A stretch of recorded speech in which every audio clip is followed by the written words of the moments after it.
quiero, en nombre del centro, darles la bienvenida nuevamente a este importante proyecto de fortalecimiento de la productividad y competitividad de las MIPYMES en Colombia a partir de la adopción de tecnologías de la cuarta revolución.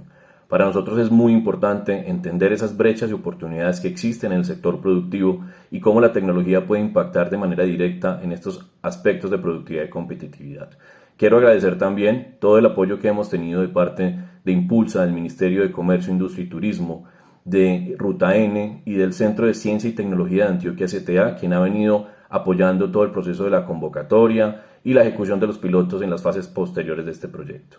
Entender las barreras que conforman o que pueden, digamos, restringir esa adopción de tecnología es muy importante, no sin antes entender también aspectos fundamentales como el nivel de digitalización de las empresas, qué tan maduras están las compañías para adoptar las tecnologías.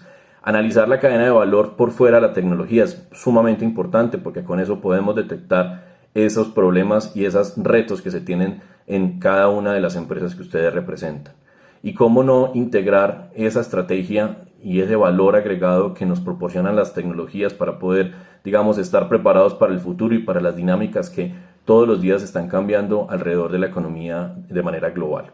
También el talento es un aspecto fundamental. Cómo prepararnos, cómo preparar nuestra fuerza laboral, nuestros aliados, para entender y adaptar más rápidamente y de manera más profunda todo lo que concierne a los atributos de las tecnologías y cómo en realidad esto puede generar un bienestar social, económico y ambiental.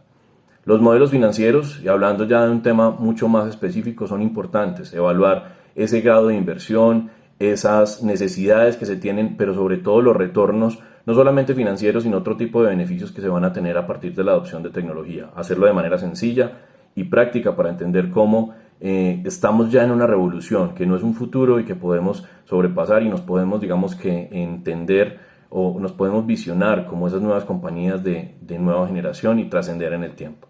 Y por último, y no menos importante, la capacidad que tenemos para entender la conexión con el ecosistema, visibilizar la oferta, la demanda y todas las instituciones de apoyo como las que están participando precisamente de este proyecto para crear un ecosistema sólido alrededor del entendimiento de tecnologías como Internet de las Cosas, blockchain e inteligencia artificial y hacer parte de esa revolución en Colombia, de esa revolución que nos va a permitir estar en una escala mundial y poder participar de los mejores beneficios que tiene la tecnología para impactar de manera directa a nuestras empresas y a nuestras familias. Muchas gracias y bienvenidos. Lo que quiero contarles a ustedes el día de hoy es de qué se trata inteligencia artificial. Muchas veces, o cuando yo he hablado con muchas organizaciones, lo primero que a las personas se les viene a la cabeza es Terminator, ¿no? Mucha gente se imagina que llega la época del Skynet, en donde las máquinas van a controlar absolutamente todo.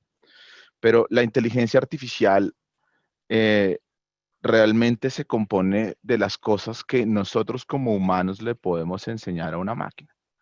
Cuando yo hablo de inteligencia artificial, tengo que entender que lo que voy a hacer es enseñarle a una máquina con las mismas técnicas que nos enseñaron a nosotros en el colegio. Entonces, nosotros en el colegio teníamos dos líneas de trabajo, una que era el aprendizaje supervisado y el aprendizaje no supervisado. Y ya les voy a contar de qué se trata todo esto.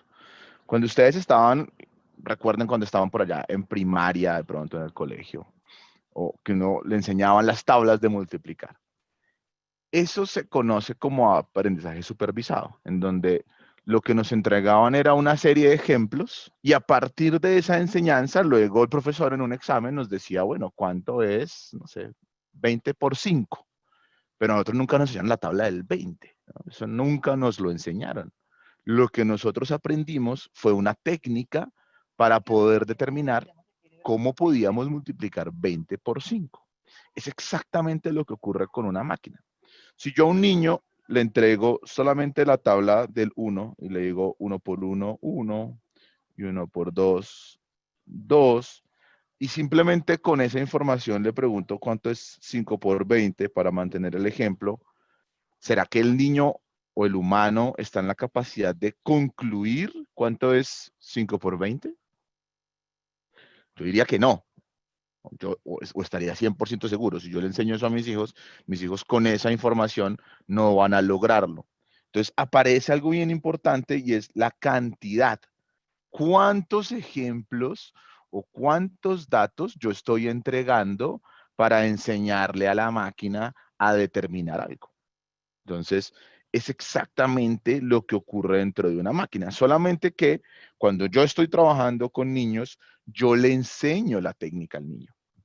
Cuando yo estoy trabajando con máquinas, yo a la máquina solo le entrego los ejemplos y dejo que la máquina saque sus conclusiones. Diga, ah, ok, lo que usted está haciendo es realizando una suma de un número de acuerdo al número de veces que usted me diga que debo sumarlo. El aprendizaje no supervisado es algo muy similar a lo que nosotros aprendimos cuando ya por allá estábamos como en cuarto de primaria arrancábamos y se conocía como la comprensión de lectura. Es pedirle a una máquina que genere una serie de conclusiones a partir de unos parámetros de entrada. Entonces, si yo a ustedes les entrego un libro para que lo lean y yo le entrego el mismo libro a 10 personas diferentes y a las 10 personas les pido que resuman el libro en un párrafo, posiblemente las 10 personas escriban cosas diferentes, pero no significa que las 10 personas estén bien,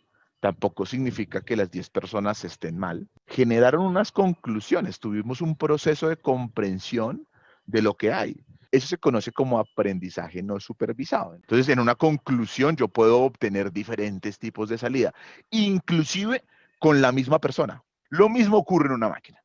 Entonces, la máquina tiene aprendizaje supervisado y aprendizaje no supervisado.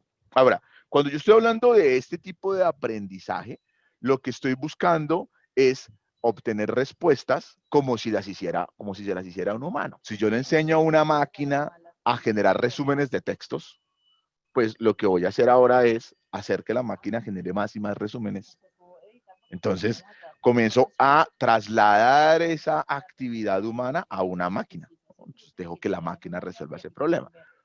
Con inteligencia artificial ustedes pueden resolver todos los problemas que hoy en día resuelven con su cabeza. Entonces, todo lo que ustedes se sientan, tomar una decisión, oiga, yo quiero saber, por ejemplo, cuál es el próximo producto que un cliente va a comprar, oiga, yo quiero saber cuántos carros van a pasar por un peaje, yo quiero saber cuántas personas se van a enfermar de COVID, yo quiero saber cuántas personas se van a enfermar de algo o quiénes inclusive se pueden llegar a enfermar de algo. Yo lo puedo hacer con inteligencia artificial, porque nuevamente tomo todo el conocimiento que un humano tiene y lo pongo básicamente dentro de una máquina. Bueno, primero que nada, muchísimas gracias por la invitación a esta charla. Muchísimas gracias tanto al Centro de la Cuarta como al CTA.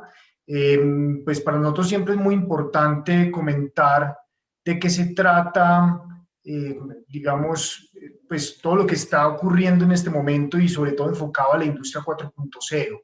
Nosotros sobre todo estamos muy enfocados en la industria manufacturera y ese va a ser, digamos, el alcance de la presentación que voy a hacer en este momento, pero de todas formas eso lo pueden ustedes vincular los conceptos con lo que ocurre en cualquier tipo de industria. Realmente el concepto de lo que se llama industria 4.0 es algo supremamente abierto y aplicable a cualquier punto, a cualquier parte de la sociedad. De hecho, cito algo que comentó John en su momento, en el cual decía que los trabajos van a cambiar y justamente eso es lo que va a pasar. Yo inicialmente quiero hacer como una pequeña introducción y comentarles de qué se trata este tema de Industria 4.0. Quiero con esta transformación digital o la adopción de tecnologías para la transformación digital.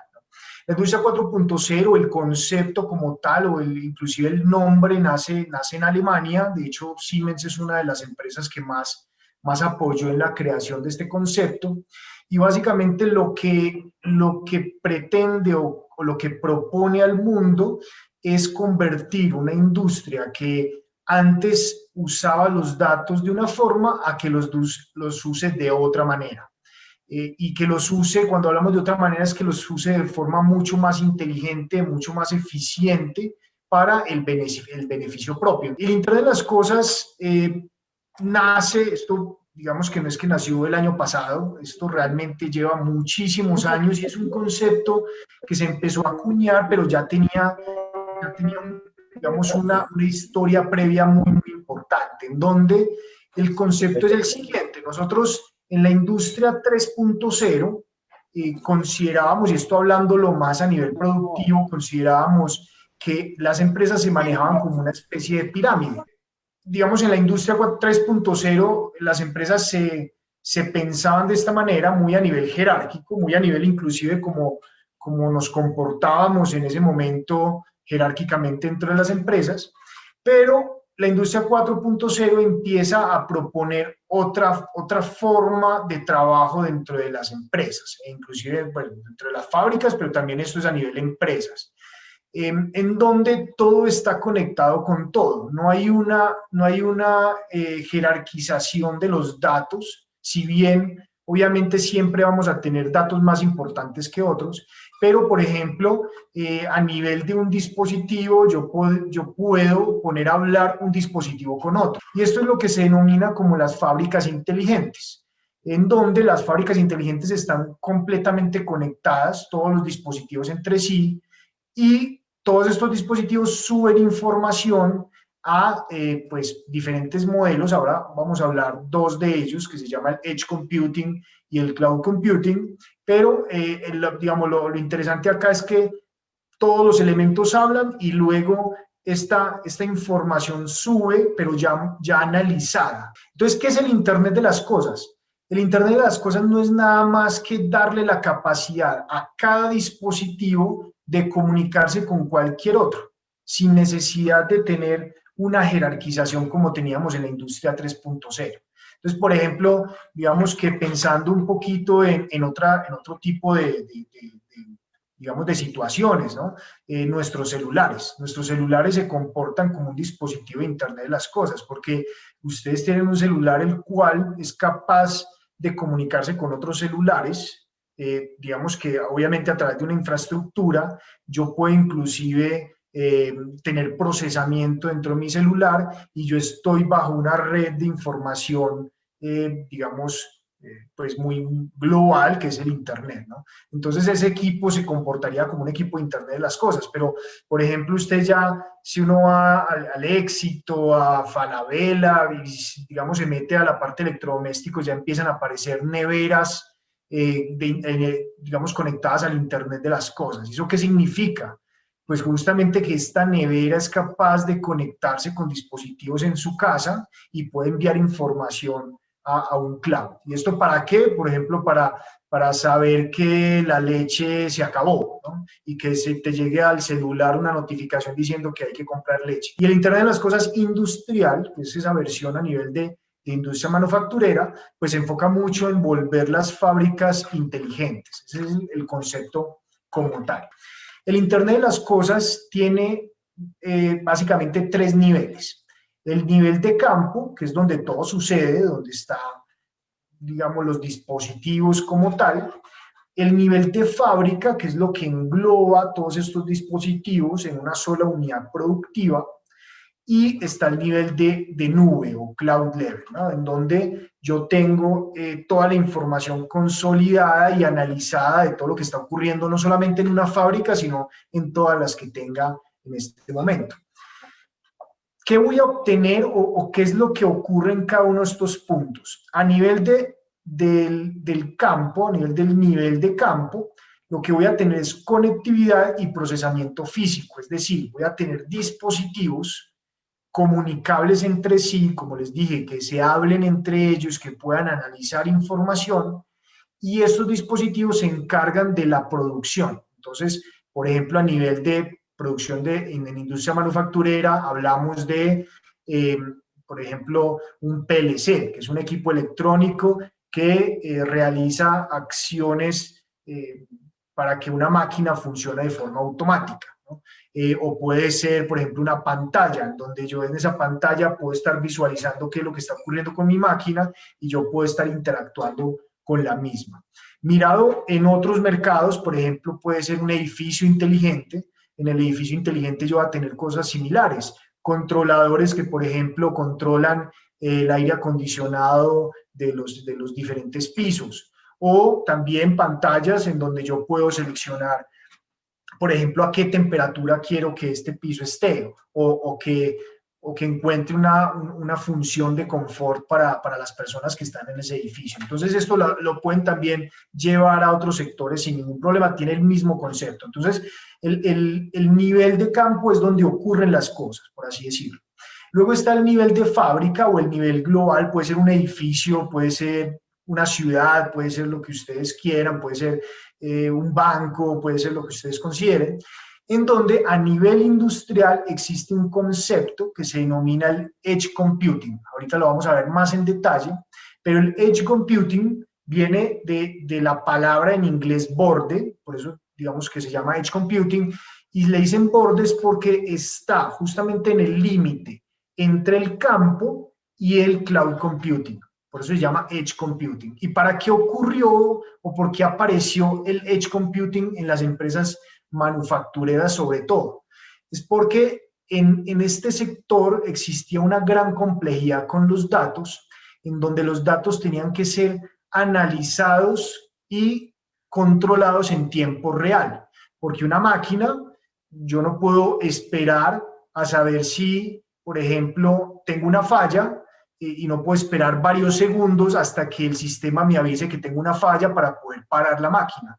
Eso tiene que estar en tiempo real. Y el tiempo real todavía es un reto súper importante a nivel mundial. De hecho, por eso ustedes seguramente habrán escuchado el concepto del 5G, que esto viene justamente a resolver, o parcialmente, porque no lo va a resolver completamente, esta particularidad. Hoy en día, con la infraestructura que tenemos de Internet, por lo menos en Colombia, no nos da la capacidad de tener un análisis en tiempo real entre el campo y el cloud directamente. Siempre hay un delay, esto es lo que se llama, bueno, tiene digamos como varios conceptos, pero realmente es propio de la infraestructura de la red que tenemos hoy en día a nivel de Internet. Entonces apareció este nivel, porque es una situación muy similar a nivel mundial, inclusive en países desarrollados, en donde ese nivel hace análisis y hace procesamiento de datos propios de la planta en particular. Es como una especie de nube, llamémoslo así, pero dentro de la planta y que vive en dispositivos. No vive en la nube, que ahorita vamos a hablar más de esto, sino que vive en dispositivos. Entonces se hablan, por ejemplo, de dispositivos Edge, se hablan de aplicaciones Edge, por ejemplo, y se hablan de sistemas de gestión Edge industrial, ¿no? Entonces, más o menos hasta este punto, ¿cómo funcionaría una planta? Pues mi PLC procesa la información de mi máquina, la máquina trabaja de forma automática, este PLC envía información al Edge Device y el Edge Device lo que hace es, por ejemplo, con un aplicativo, por ejemplo, un aplicativo de inteligencia artificial, predecir cuándo va a fallar esta máquina. Entonces puede predecir, no sé, con el trabajo que está haciendo hoy en día, en 3 días va a fallar tal parte de la máquina. Y a ese nivel puede llegar con el concepto de inteligencia artificial. Entonces, a ese punto es lo que se denomina el Edge Computing. Y luego saltamos a un tercer nivel, que es el nivel de cloud, el nivel de nube, en donde ya hablamos de transparencia e insights, ¿no? Ya es un poquito más estratégico como tal, no tanto a nivel operativo. Entonces yo ya en MindSphere, por ejemplo, puedo empezar a analizar cómo es el consumo energético en mi planta, puedo analizar KPIs, por ejemplo, cómo está el OE de mi planta, cómo está la productividad, cómo está, no sé, digamos, cuánto tiempo paran mis máquinas, en fin, y puedo hacer análisis que me dan la posibilidad de hacer cambios reales en mi fabricación y poder, obviamente, mejorar y ser mucho más productivos, ¿no?